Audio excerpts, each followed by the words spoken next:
Guys, welcome back to Food on the Mind, Awaken Genius. If you've been following along with this arc lately, you know that I've been talking recently about this idea of postmodernism, and my kind of entree into this is very convoluted, but luckily I've got, one of my longest and best friends in the world who is actually kind of an expert on this stuff. So I decided to bring him in. This is my good friend Lance Routson. He is a multidisciplinary artist and educator, and he holds a bachelor's in sociology with a minor's in political science and economics, and he has his master's degree in I guess that's art education is what the master's is actually in, correct? Yeah.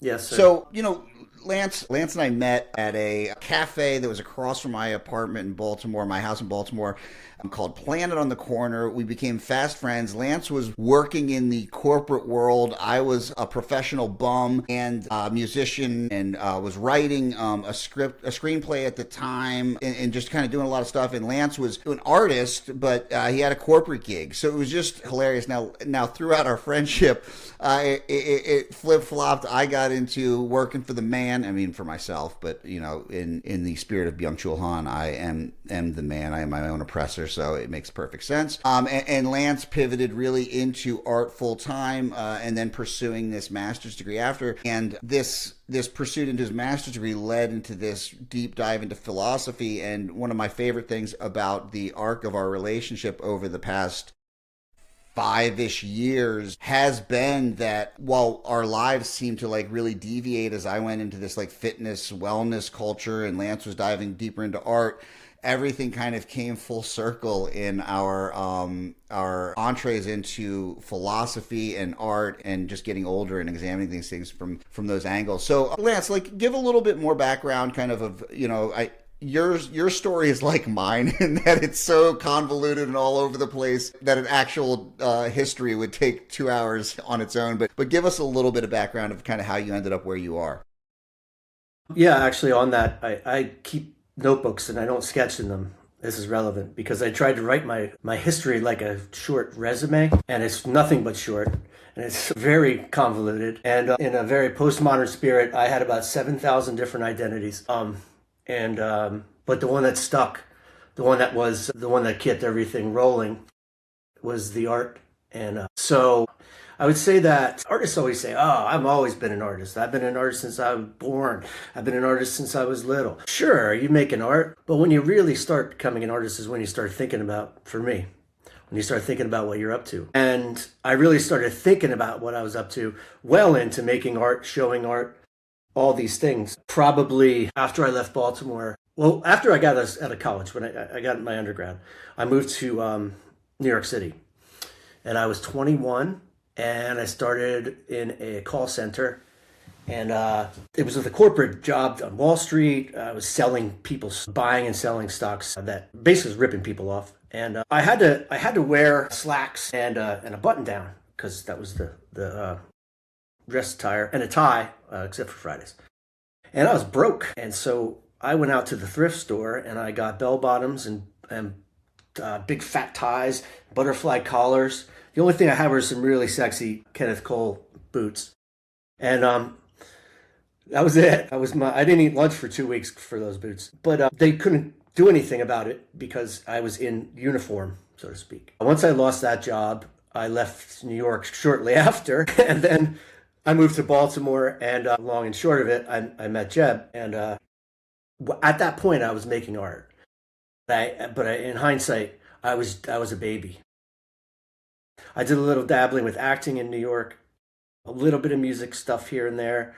Once I got to Baltimore, through some other things, I started getting into DJing and bartending.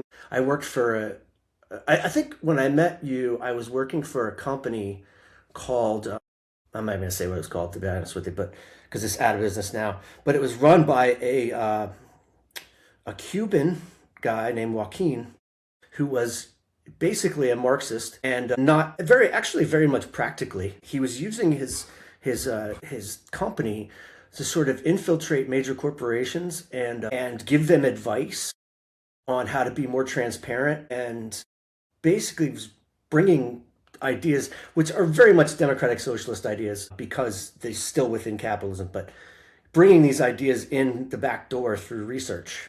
and I was a research assistant. So that actually tipped me further than being a sociology major in college. It was like the extension of it. It was like my first like real life experience with like what grad school would be like if I went down that path, you know. And once that ended, I started bartending, and at this whole time I'm making art, and at this whole time I'm hanging with Jeb, and you know he's just freeloading at the bar, and what I didn't realize was that was part of being a bartender is that you get to drink for free everywhere else. Yeah. So it's not really freeloading so much as like barter on someone else's dime, you know. But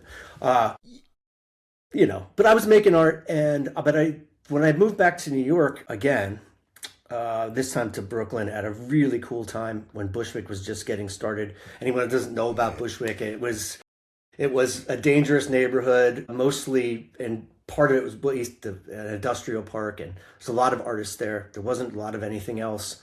And it was really dynamic, and I learned how to think about what I'm doing and what kind of, I mean, when you get in that scene in New York, it's a mind fuck, and it changes everything. And that's when I started thinking about what I'm doing as an artist and not just making the art. That's when the notebooks start. That's social theory starts to creep in. That's when the philosophy starts to creep in, and it's just activated double time when I went through a master's program later on, about 5 years ago now, and that I really activated my brain. I got told numerous times to put my stuff in the parking lot for a while because it's getting full, and you can't just keep dragging all these ideas in, and I can't stop.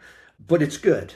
It's very good, and I think as an artist, the way I operate, I'd be doing myself a disservice if I wasn't thinking this hard about what I'm up to, because it advances my work beyond just the brush, the turntables, the video camera, and whatever weird thing I'm doing on it. It's beyond that. It's how I'm thinking about what I'm doing, and how that's all part of my practice. Yeah. Well, and I think for me, is this, in kind of the philosophical sense, is as human beings, we try so hard to separate the material and the divine, however you define that. And I think what it does is it starts to make us realize that these are all one and the same. And in trying to express art, because one of the things about art in all of its facets that I am so drawn to is that it's viewed as this kind of hoity-toity, and granted, for the most part, there is an accessibility to the arts that is granted by having financial means. So it is looked at as kind of this thing that's for the other. But at its core, it is such a blue-collar process. It is all about your hands, your brain, of putting all of these things in together, and that's the beauty of it. And I think it's often misconstrued in its conception, because yes, a few artists get very, very rich, and they're lauded by people who use that art as an investment tool. But at its core, it's the kind of definition of the working and thinking man all together, and that we don't have to separate these things. And again, I think your work, because it does encapsulate so many different mediums, it really shows that, right? Like, and again, and if we talk about the influence that people have in our lives, like I've switched offices, so my stuff's not together. But if anyone's viewing from behind, so this right here is a poster of a band poster that Lance made up for one of his openings when we played with a couple friends bands at an opening in Brooklyn.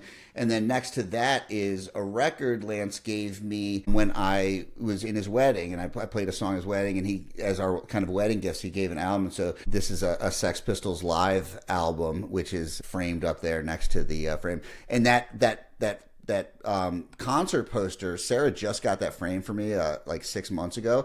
It's been in the bottom drawer of my clothes drawers for, when was that? That had to be, I can look. Too long. I don't think there's even a date on that. But it was, 2009. Oh, that makes sense. Yeah, so, that's a long time ago. It doesn't No seem kidding. that long ago, but man, it is. So, all right, so let's kind of dive in here. So, to kind of catch everyone up on the last two episodes, if go back and listen to those because those definitely inform everything we're going to be talking about. But basically, what I was coming to is this idea that postmodernism is kind of often poo-pooed in modern culture as being this like kind of nihilist adjacent of like, oh, it's almost like it is the outcome of what people dislike about what they call woke culture or whatever it is. And in reality, what I view it as is it's the natural order of things. It's more of an observation rather than a calling.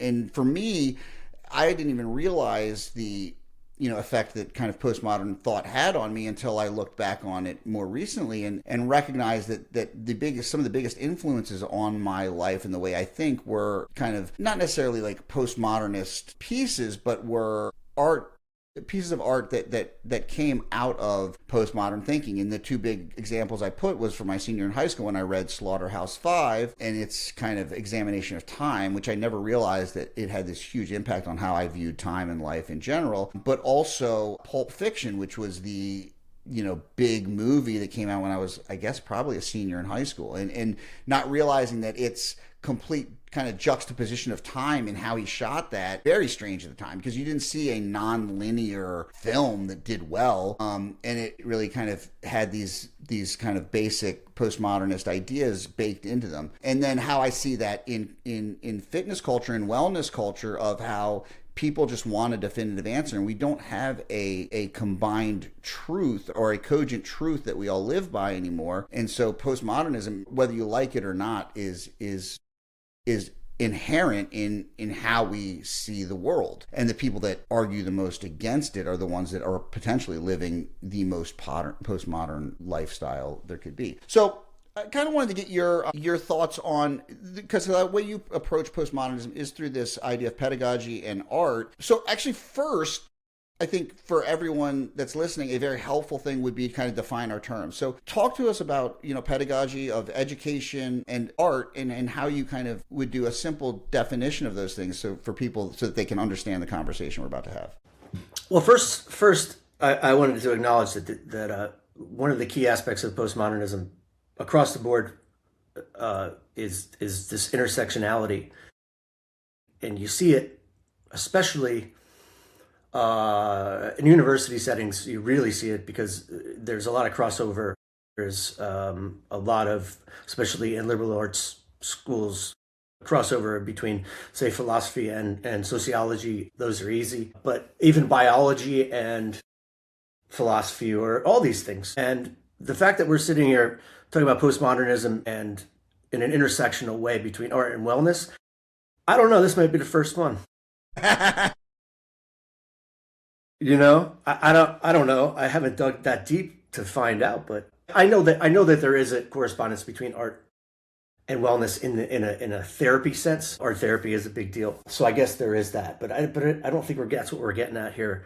I think it's a little bit more. It's a little more intense than that, to be honest with you. Anyway, as far as pedagogy goes in postmodernism, like I can give you an exact example of like art education now, as it's taught in the graduate level, is a social science purely. There is art making if you want it, but it's not completely necessary, which is fascinating to me.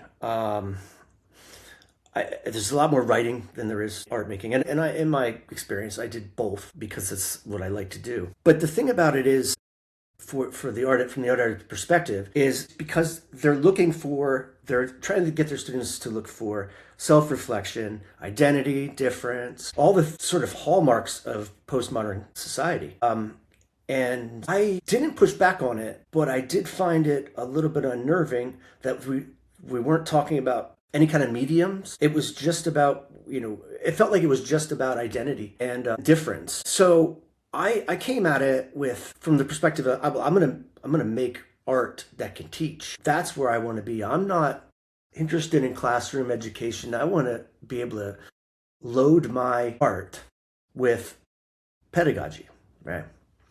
So, I I came up with this idea called the pedagogical harmonic. To not get too into the weeds with it, I mean, in music, a harmonic is a tone within the frequency of a note available to the ear, but not recognized as the note itself. So a harmonic is a sound that hides in plain hearing, so to speak. And the pedagogical harmonic is the pedagogical moment, the potential for a pedagogical moment, embedded in artworks through the process of the artist. And it doesn't impose itself right away, but when the artist or the experiencer of whatever that experience is, it just suddenly makes itself available to your ears, to your eyes, depending on medium, which for me means there is certainly identity involved, but it's not purposeful. It's coming from this, what I've only discovered recently is more of a mystical place. Like within the process when you're making the work, there's something being done that you're learning from. So that harmonic part, that pedagogical harmonic, it's playing for the artist too.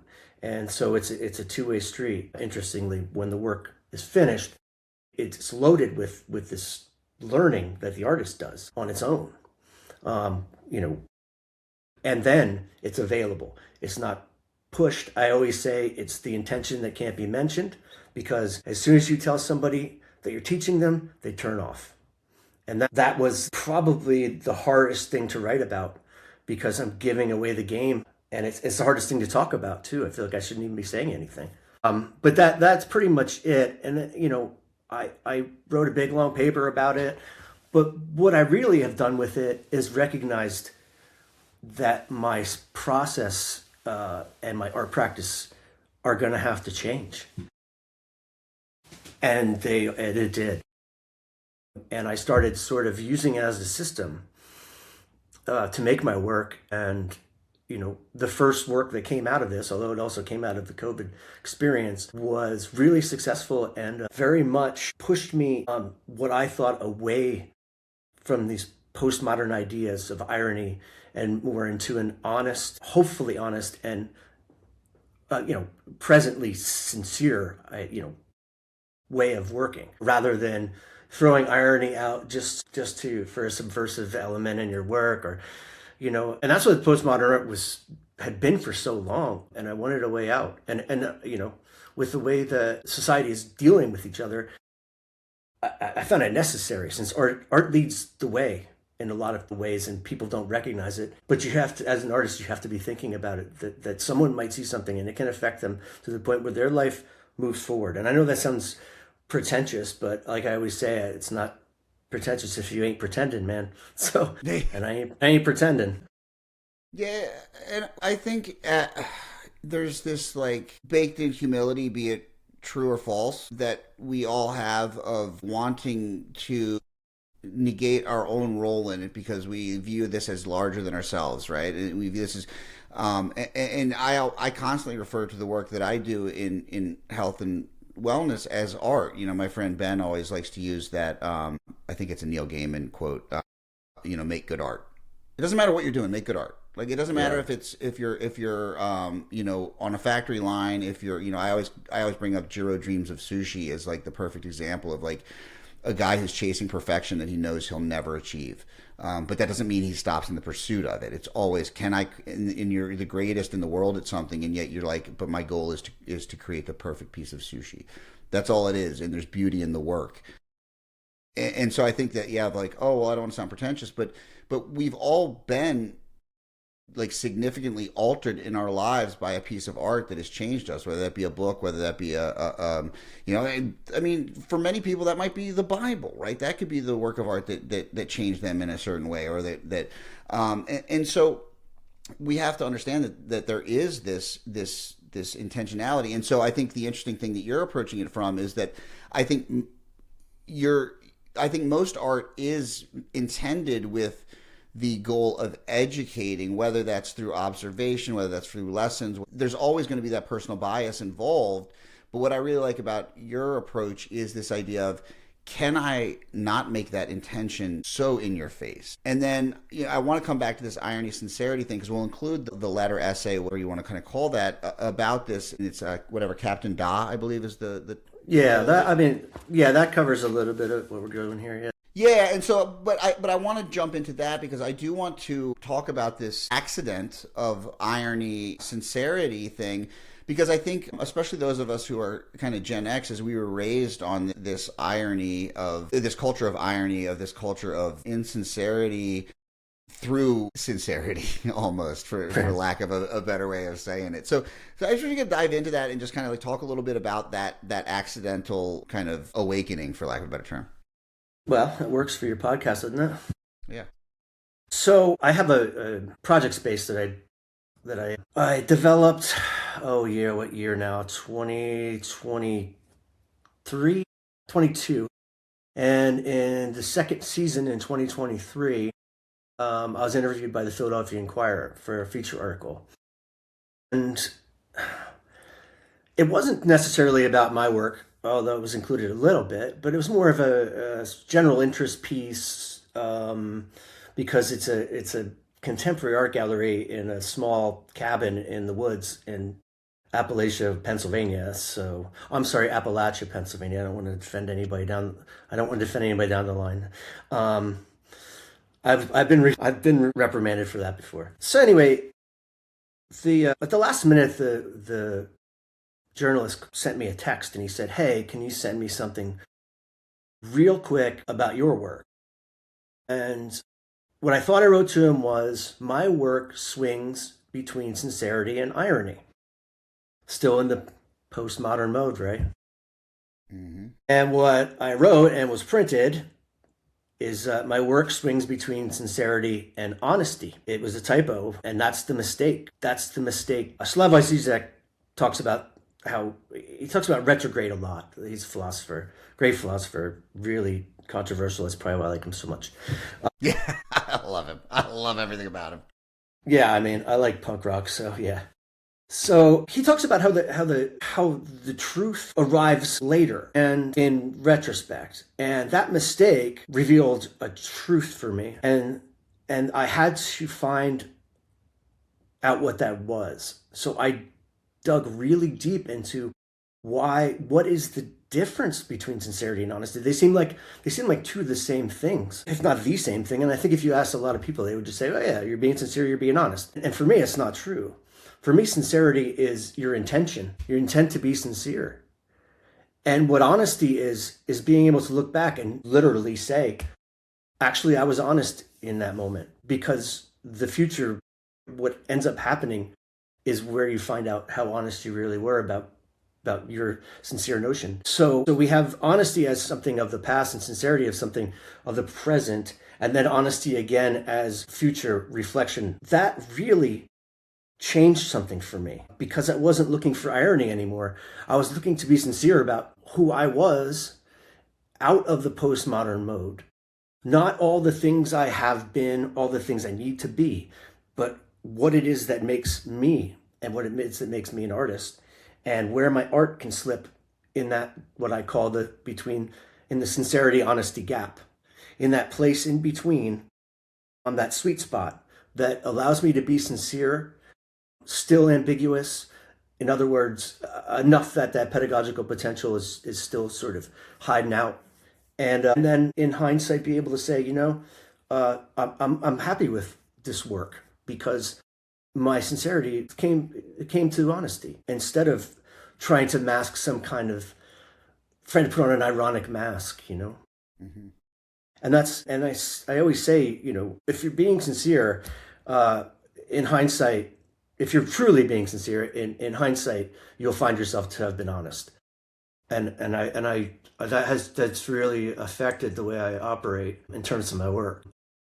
You make a really kind of good point. It's a kind of good point, a great point within this. And one of the things is something that I had not ever reflected upon, but obviously because I don't spend a lot of time examining data. But there's a little like kind of thing of him kind of rejecting this idea of dialectics, of synthesis, and kind of there's something in there. I think within the art that essay, you say something about to the lines of like him looking at dialectics as leading to more of the same, right? Of like this idea of basis and antithesis for synthesis, and then that kind of moves on to this kind of this kind of negation thing, and what the reason I'm bringing that up is because like you kind of go down here into like this idea that like irony isn't subversive anymore, which I love, because it is like irony for us, I think, as an age group or whatever, was kind of a defense mechanism of like,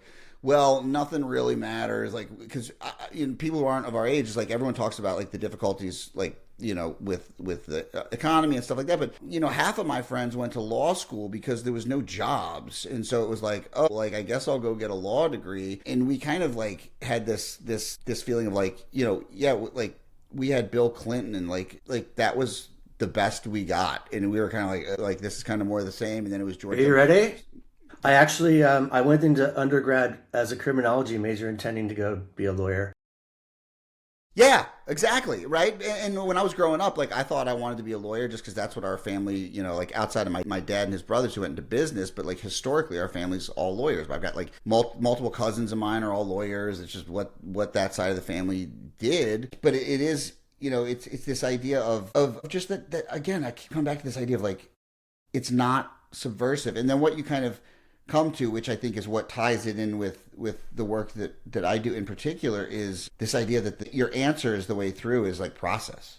It's not abandoning postmodern form, but like working and like having self-critique, intentional material choice, resisting irony. And so like that's like kind of negation of desire, it's, I don't know, it's, I really liked that, because that's again where I work a lot in the realm of dialectics, of like trying to kind of find common ground. But there is this point of like, hey, instead of like always trying to kind of think your way through, is there a process that we can kind of work our way through? And that idea. Well, you said it before. I mean, and you say it, I think you say it every time you sign off, it's really, the process doesn't end.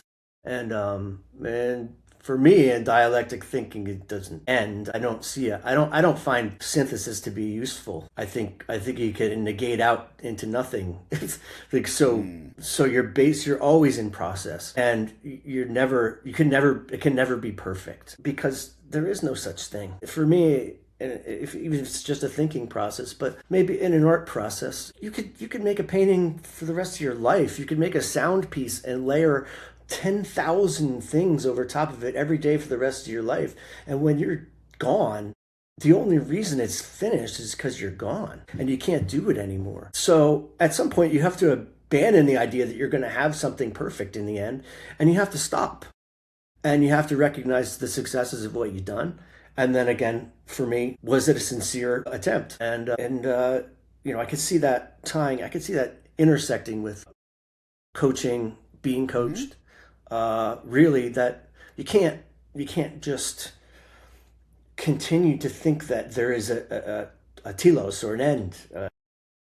I mean, there are goals, I think, but there's not a finish until you're dead. Yeah. I mean, really. Yeah. And so that's when you first kind of told me about this like pedagogical harmonic idea. I think that's what like kind of I was like, oh, because in my experience, I didn't have the vernacular to it. Like when I mentee coaches, that's one of the things I tell them is like, I'm not giving you anything new. Like you guys have like so much information. You have this intuitive understanding. It's like what I do for you is really help you to have a vernacular and a way to explain what it is you already know, and so you can put that into practice. And what I really like about that is because my coaching philosophy is, that we naturally are going to have this inner rebellious streak. Like none of us really want authority. We're all searching for autonomy. And in the coaching practice, when you tell someone what to do, it's bound to fail. You have to allow people to kind of come to their own recognition of what they do. And then, the biggest problems I have in the coaching sphere is when people kind of, declare this is the ultimate truth. Like we have to have meaning in all of these things versus kind of to allowing the learning to emerge. And yes, do I have education baked in, but I think my own process can be more effective by not letting my intentions be the forefront. even if I know that hidden within there's some things that I know that they want, and so I'm helping to expose them to that. But if I directly approach that, it can often backfire. And for people who are coaches that listen, like one of the biggest things they struggle with is like, well, how do I get people to, it's like the patience is the hardest part, or as Tom Petty might say, the waiting is the hardest part. It's like you're sitting there, you're like, oh man, I want to push this forward, and it's like it's only going to push it backwards. And I think that parallel is so cool. Yeah, I totally agree. And I find it, I mean, I'm not coached. I don't coach, I guess. The closest thing I do to educating at all really is through my work itself, through the gallery, the Cabin Contemporary, the project space, and then and that, by the way, is interesting because that's other people's process, infusing or loading their work with potential pedagogy. And that's just me letting that run its course in a space, which is really fun. But yeah, in terms of like my wellness or my health, I do okay. But I can tell you that I jump rope and I shoot basketball, and I don't think about it while I'm doing it. I just let it have what it needs that day. And if I have to set it down early, or if I have to keep going, like, I let it be whatever it is that day, whatever it is at that time, And I think that's very difficult for people. Yeah. Right? It's very difficult to let something be what it is in the moment. But, we talk about what is wellness. And again, it's such a loaded term because there's a societal understanding of what that means. But really it is. And that's why I think art is such an important part of it. I mean, one of the things that I quote unquote prescribe to every client is some kind of creative pursuit. I don't care if it's practicing guitar. I don't care if it's singing. I don't care if it's you dancing. Like, you have to infuse some kind of creative, because at the end of the day, as we all think of ourselves as whatever it is, but human beings move technology. It's just the idea of we want to create.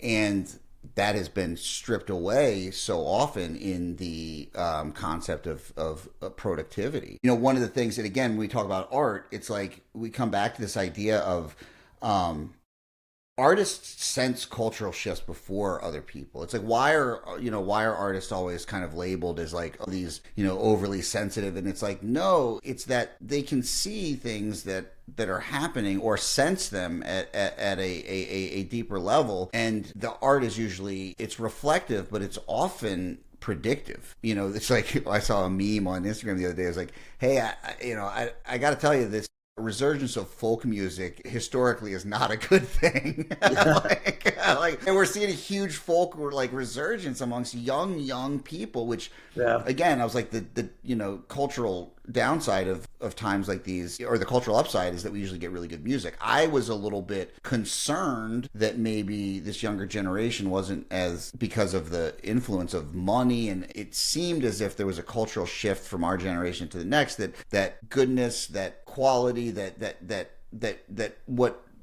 stipulated being something good was its financial acumen. And that's such a antithesis of what I think of as good art. That usually isn't the thing that dictates it. Now, exposure, all those things are good, but I think this idea of it is as diagnostic, I really like. It's like, hey, pay attention, because this is generally the people. And so again, we come back to this postmodernism idea. It is seen before it is felt. And the irony, or for lack of a better term, the irony being that people are just now recognizing postmodernism that has been around forever in art, but now they're just saying it's, some kind of scourge on our education or whatever that's being taught. And it's like, it's not, again, I think the issue, coming back to your prior, entire concept of well, yeah, because it's being viewed as being stuffed down people's throats, as this is how you have to live your life. There's no one truth. And so it really destabilizes people who are looking for a singular truth. But the reality is that there's not one quote unquote combined truth for people anymore. And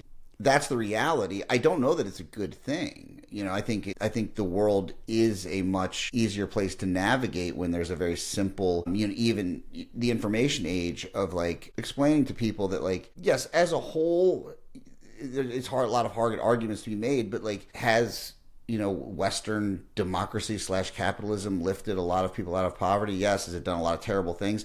That dialectic there alone is people don't want to accept that. And it was much easier when it was hey, we're fighting the communists. We're the good guys. They're the bad guys. Really easy. And there wasn't enough information out there for people to see it any other way. Yeah, nuance was gone. It was all like dualistic thinking, and Yes.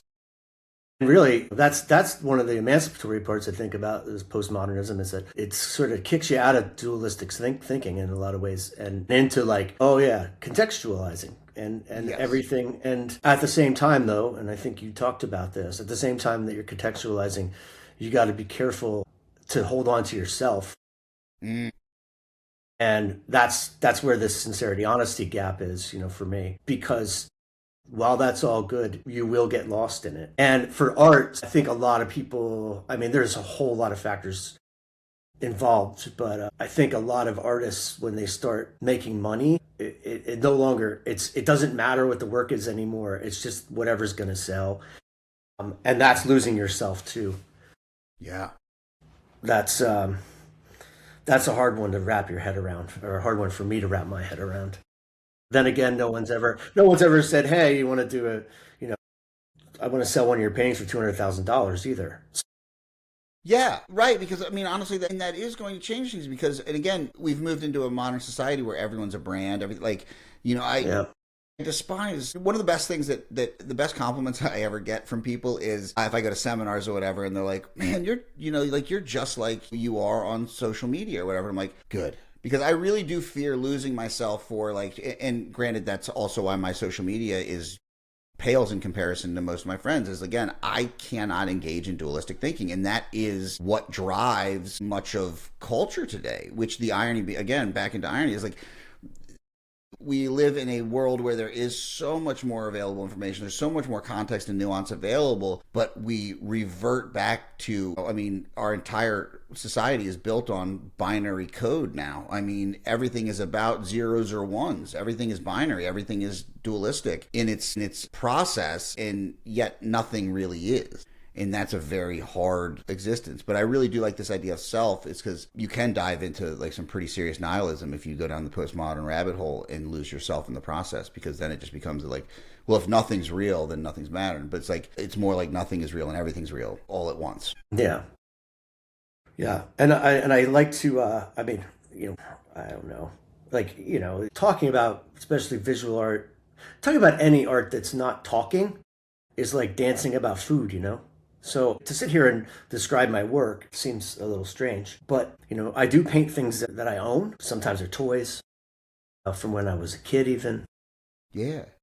Sometimes I think I put it in the Captain Dot essay. I think I put it, it's like, imagine a Gen X yard sale, painted on found fabrics. And that's basically what it kind of is. But they're not meant to be, it's not meant to be ironic. It's meant to maintain myself. And same with I do chance projects, which are just projects, they're performance projects, ritual projects, which wasn't taken from Byung-Chul Han, but I found later, because I'd already engaged with these projects before I ran into his ideas, but I recognized that ritual is so important to me now. And I find it that I can move completely outside of any problems I'm having without drugs and alcohol by doing just the simplest thing. And I basically record them for a year. I'm currently shooting a gun at a target of a buck, and I'm taking a video of it every time I do it, and I post it direct to Instagram. I'm not sure why I do that, except people like them. It's just strange. But the ritual sustains me, and I like that project more than I even like painting now. Those projects are like the center of my practice at this point. Just fast. Well, and again, we talk about again, a lot of times for me, philosophy, they're not necessarily intuitively new concepts, but they're things that I didn't have a vernacular to that. And ritual has become something that's very important in my practice and my work, because I don't think I ever recognized the importance of it. It was just we called it habits or things like that. But it's not necessarily even the thing itself. It's that ritual. And again, with everything, I look at ritual as having an upside and a downside. I think about my alcohol struggles or drug addicts in general. So much of that difficulty in relinquishing a substance has less to do with the substance and more to do with the ritual. Any heroin addict will tell you about how they, ready up. I mean, there's songs written about, sitting in my basement room with a needle and a spoon and another girl to take my pain away, right? Like, it's like the ritual itself can be like anything. It doesn't necessarily have a good or bad. It's in the application. And again, in the sincerity and the honesty of it is like, okay, like that ritual could have been sincere in its process, but the honesty about it maybe was off, and that's where the disconnect lies. Whereas coming at some ritual with both sincerity and honesty allows you to kind of use it as a growth process rather than something that can be a hindrance. Yeah. Well, yeah, I mean, because people can go in and say sincerely, I'm not being hurt by this, and then never do the honest work and look back and say, oh yes, I am. Yeah. That's, I joke in the essay about being addicted to postmodernity. Yeah. And that's work that has to be done. And that's what I'm really getting at here is to shake what is going on around everyone. And you put it so well in your other episodes. I mean, if you haven't listened to them, go back and listen to them because it puts this in its right place. But yeah, you have to find, I think you put it, you have to find a center within all of this chaos around you and all these non-identity and no real truth. And an only way to find that is to be honest in hindsight, whether your attempts are sincere. If you have to look back to see if your sincere attempts were actually honest attempts too. Yeah, and that's where reflection can be a benefit, right? And that's why we do reflect. It's like, and I think about, I've been thinking a lot as into philosophy, obviously, like religion holds a piece in there. And I think about how so many people can approach, one quote unquote religion, which was once our defining truth, right? But they can approach it with so many different views. And most people won't recognize their own, environmental bias or whatever that comes into that. But, I joke is like I have friends who are evangelicals and friends who are Catholics, and they'll both say that the other is totally wrong. And I'm like, but you guys, you're believing in the same thing. But it's that, are you being honest about your approach here, or is there, because they're all sincere, but are you being honest about like what, the thing that's been kind of riveting through my head a lot lately because of just the world or America in general, is this idea that so many people will tell you that their politics are shaped by their religion without ever recognizing how much their religion is shaped by their politics. And it's like, oh, am I really being honest about that in reflection? Because they're sincere, they're 100% sincere, but are they honest about that in reflection? And I think that honesty is very difficult. And honesty with ourselves is the hardest thing to do. And again, that's why I think the parallels between art and quote unquote wellness is that that art is implicit and it's always there. Are we recognizing it? And are we incorporating it into our lives? And again, I think when you said, it feels weird to talk about my art, I think it's more about like, talking about the process of it, right? Rather than, I don't have to sit here and use words to describe it, because the process is really the important thing that we're coming out of here. And it's like that idea of ritual, of honesty, of why am I doing this? Why am I doing anything? And maybe does that matter?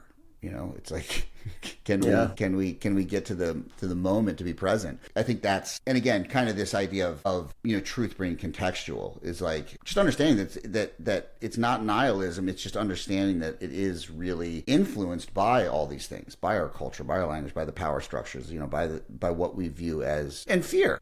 Fear is a big piece of it. I think that fear is what drives all of this, whether that's fear of the unknown, fear of what, a world without a definitive truth. What does that mean for who I am? And again, I think you keep coming back to this idea of self, is if I can maintain self in this process, then whatever that means, at least, and not in a selfish, like, I think that having a defined self actually works for the collective as well. Yeah. Thinking about this now, thinking about self a lot more. Postmodernism says, I'm worried that people will go in and say, okay, well, instead of trying to maintain a self, they regulate their self into the moment that they're in, and then they end up not being themselves at all, and that's like the maybe the wrong approach. And I think that's why a lot of artists got themselves involved with, the super ironic turn, maybe because of fear, because they were afraid of themselves too. It's a great question to ask an artist. Did you make this because you were afraid of yourself? Because if you did, then it's probably not an honest piece of art. So I'm trying to find ways. Like I said, I'm trying to find ways out of this sort of postmodern addiction cycle. And I think I found mine, I think, for now. And I'm hoping that other people can kind of see that too. Whether or not that sells any paintings, which it honestly doesn't freaking matter to me anyway. Yeah. Well, and it's interesting because again we talk about the positive and negatives. Is like the positive of like postmodernism, it can free you from an identity that's been assigned. The risk is that people create an identity around this. And again, we talk about identity politics and why postmodernism in education is so attacked is because people feel like it's ascribing this identity, which I don't argue. Again, I think everyone is grasping desperately for an quote unquote identity without recognizing the multiplicity of selves that exist within ourselves, right? Again, I just come back to the parts work that I do is I just say it real simply when I do seminars or larger scale things. I say real simple to break this down is how many of you thought to yourself hey, I really want to go out with my friends tonight and hang out and spend, but I also really want to rest so that I can, get up early. That's it. That's just two parts of you that are in conflict, and most of our lives are really dictated by this inner conflict. It's instead of allowing this multiplicity of parts to kind of run the show, can we identify that true self and understand that those parts are just the helpers? They're just kind of helping us move along in life, and they have some good traits and they can have some bad traits. Can we make them work for us instead of against us? And I think that's again, where it's we took something that was meant to free this rigid identity, and then just like we do as humans, we turn it right into the thing that it was supposed to, free us of. It's that weird thing of fighting for the oppressed, but rather than freeing the oppressed from the oppressor, is we just our goal is to turn the oppressed into the oppressor, and then it's just this cycle of hey, who's going to win at the end, rather than hey, there's a kind of a collective humanity here. Yeah, and nobody wins. Yeah, ever.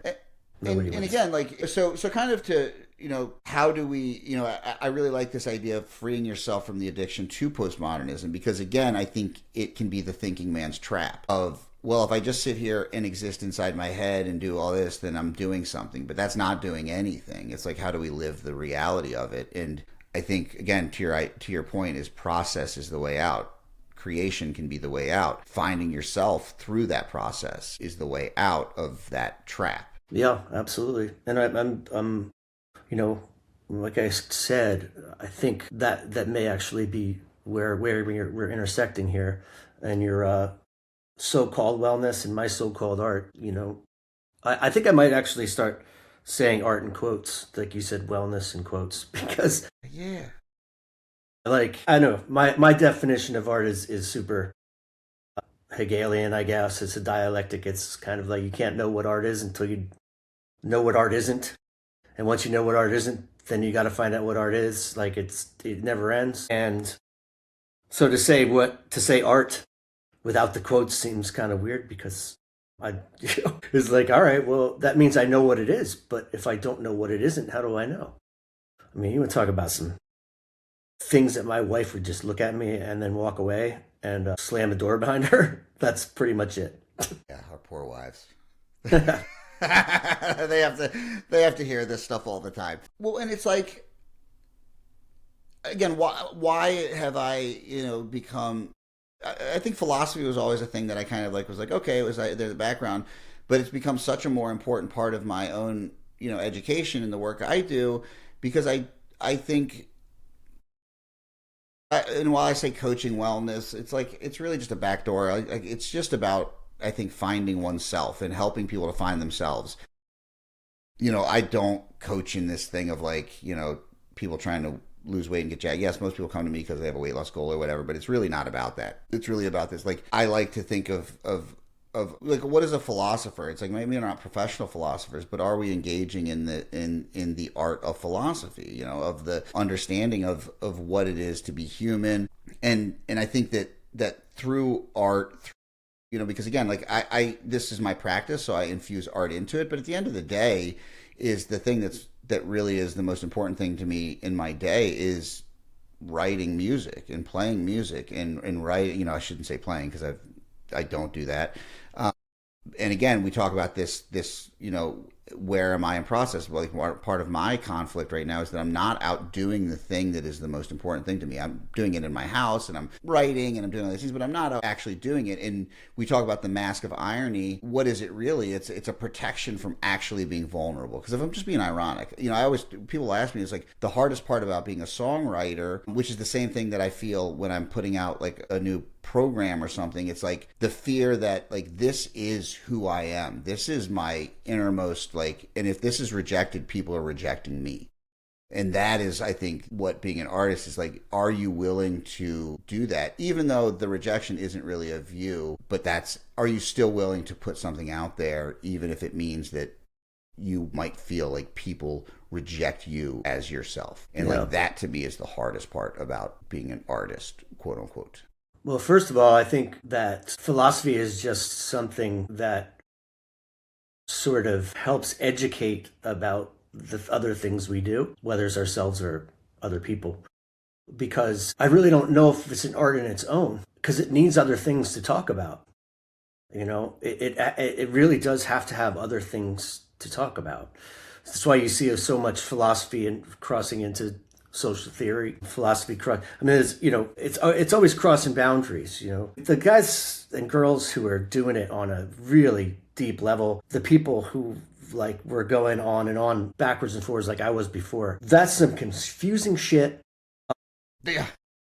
And it's good to get into and really dig it up, but really the good work, I think, is just sort of looking at yourself and being able to understand how to explain to someone how they can look at themselves by accessing art to do that, accessing exercise to do that, accessing their diet, accessing whatever it is they need to access to get to that place. And that for me is a lot of what philosophy is. And in terms of being afraid, it takes me sometimes a good hour to make one mark because I'm scared to death, because I refuse to start over, because that's part of the process. You know, I mean, I always talk about the mistake reveals man, whatever. Well, yeah, and that's part of the process, and part of the process is being scared to death that it's going to reveal something you don't like, and then you're going to have to work on that too. Yeah, I guess that's the interesting, like, because like writing songs is like that's it's like it's just I just stroke of a pen, I just cross it out and rewrite it. Or if I'm playing it for a month and I can be like, yeah, I don't like that line, but I can't think of anything, and then something comes up, and then it's like, oh, okay, there we go. It's just like, you know, I just play the same thing over. I still remember Sarah, you know, she's a huge music fan, and probably the worst thing that ever happened to her for her love of music was, which weird, because she went to art school, like she should have like known this, like living with a musician, having his band practice downstairs, and she's like, oh my God, you guys have been playing the same thing for like 3 hours. I'm like, yeah, we got to get it right. And anyone who's played in a band with me knows that like I'm not very enjoyable because I am very much a taskmaster. Like I'm like, this has to be right. This has to be right. Like we have to practice. Yeah.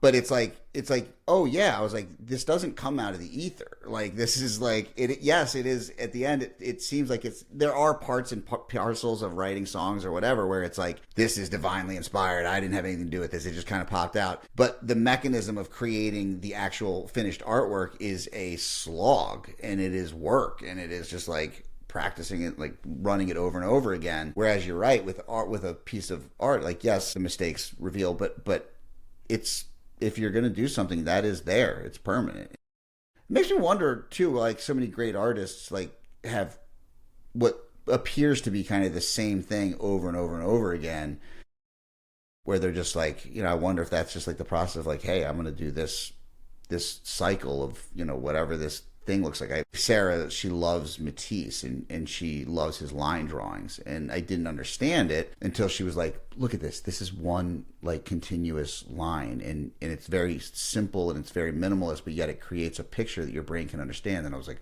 shit. And so again, back to your point is I think like what philosophy is, it helps us understand the process so we can see the beauty in what's actually occurring. And being able to be like, oh, wow, this is pretty amazing when you look at it from the process. Yeah. Yeah, process is it. I mean, I could name a lot of people who talk about it and in different contexts, not just with art. And Zizek talks about it. Process is huge. And obviously, we've had a lot of conversations on flow, and again, when you're talking about your art pieces, where it's like just going out and doing the ritual, or jumping rope or shooting baskets, it's like it's about being in that flow state.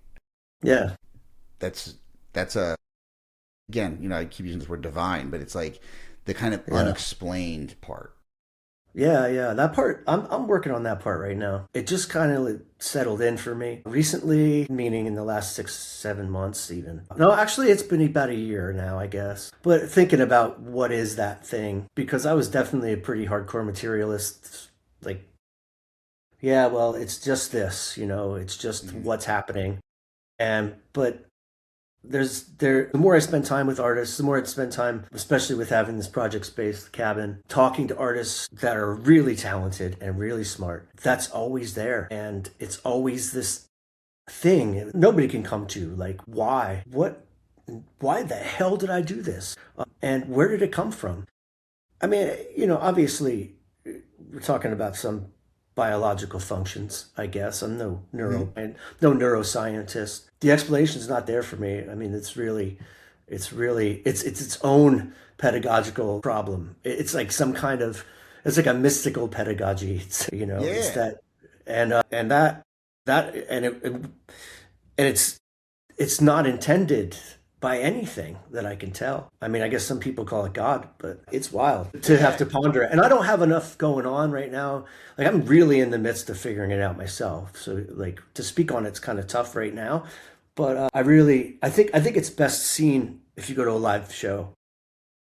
Yeah. And you see a front man or a front person who just you're captivated completely, and the music behind them is even more captivating. And I think that's where you can pick up on some of that pedagogical harmonic moments, you know, literally even with harmonies, but that what you're seeing is got something else in it, and it's really hard to touch. You can't. Yeah. But I think that's the nature of quote unquote the divine is you can't touch it, and it's transient and it doesn't last. And the interesting thing about flow is that it's predicated on having skills and developing a competency, but it doesn't mean being technically perfect or anything like that. There has to be some base level of skill though. And I always, you know, obviously people who played sports will talk about it in that context, but within music and not even being at a show, there's been times in rehearsal that you get into this flow state, and it's like this moment when you have multiple musicians in a room and everyone is just connected and you don't know what's going on, but you're like, and you're like, let's it last as long as it lasts. I don't know. I don't care. But it's a feeling, and it is like, what the fuck is going on? This is insane. And it doesn't matter if there's an audience or not. It's just like, this is like everyone's just in this groove, like everything is happening and it's just happening right. It might not be technically right or you know, from a proficiency standpoint or the right note,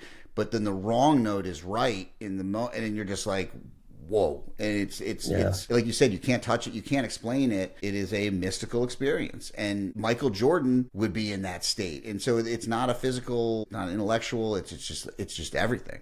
Yeah, and anybody can do it no matter what you're doing. Yeah, really. And it's funny, you can feel it in odd situations too. Like I can remember walking through the subway one day. I had headphones on, and I honestly don't remember what I was listening to, but man, I just felt something, and I didn't know what it was, and everything was right. Everything was right. And when I got to a friend's, I said to her, now she's an attorney and a Wiccan priestess.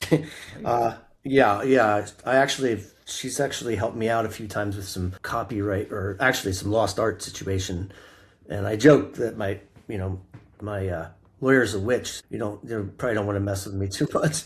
But I ran into her and I say, Kitty, man, she's like, you were feeling it. I'm like, yes, I was feeling it. And that's all it is. There's no other way to describe it. Dude, that's whole. So that just like sparks. So when we went to Muscle Shoals to see Shoals Fest, I think it was like maybe MJ Lenderman or I forget who was on. So, someone was playing, and I was just jamming, and it was like outside, and I'm just like totally into it. And this woman came up, and like I think she wanted to like put her stuff down and like in front of us, and I'm like I don't really care where it's public space, but she like came up and was like kind of like came into my face. I was like, God, she's like, I'm like, sorry, you just scared the shit. I was like, I was in it. Like I was in the jam. Like these guys were going. Yeah. But it was like, you're so truly in the moment that someone coming into your peripheries that, I mean, there's hundreds of people around. I'm at a concert, but it like interrupting that thing, like it scared the shit out of me.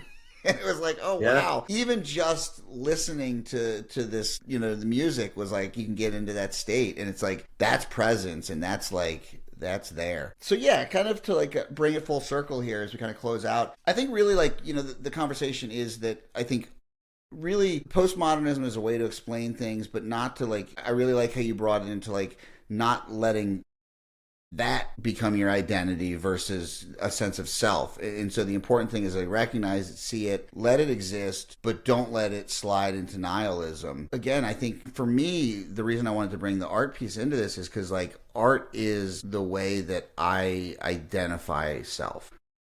Whether that's my identity or not doesn't really matter. It's how do I connect with that self.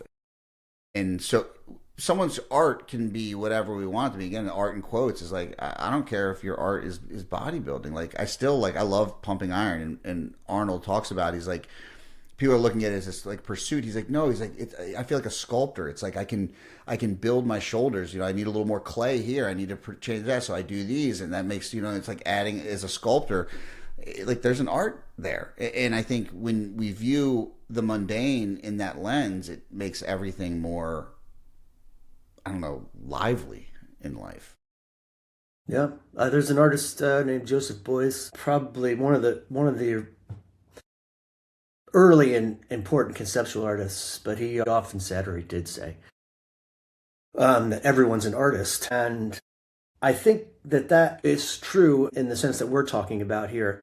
Mm-hmm. His implication was more about a social type sculpture that we were all working on together, which is a very interesting concept and a whole nother podcast. But that everyone is an artist can be true, I believe, and doesn't matter if you're just trying. Look, go ahead and be a weight loss artist. Just remember that it's all in the process, Yeah, I love it.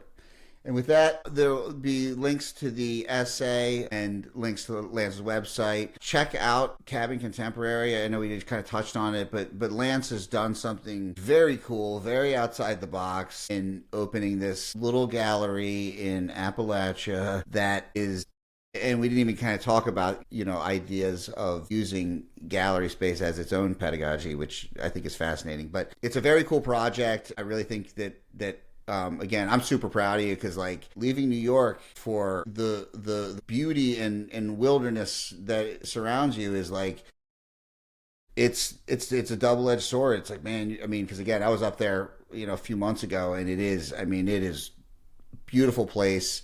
I have a weird nostalgic feel because the area feels very lost in time in a lot of ways. It still has this like soul of an America that is frankly kind of gone. I mean, this like place that are manufacturing and you can feel that loss there. And so my my weird